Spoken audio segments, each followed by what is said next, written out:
Hello everyone, so in this video, we're going to be reviewing the Bunby Realistic Bunny Toy.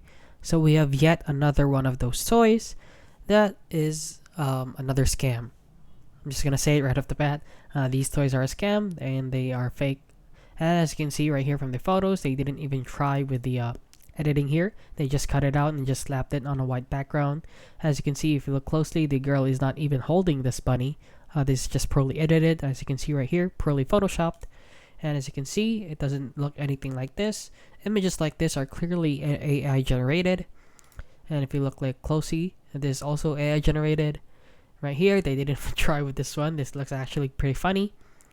And if you scroll down here, they're rated 2.4 out of 5 stars with 8 ratings. So let's head on over down here.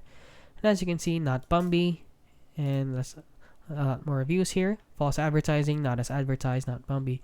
So I advise you to not buy any of these bunnies since they are clearly fake, and there are a lot of bunnies like this or toys like this that are being sold online. They just change the brand or change the name, but they're all the same. They're just dropship. So please do not buy this product. They're a scam. And that is basically it. So if you found this video helpful, please consider liking and subscribing.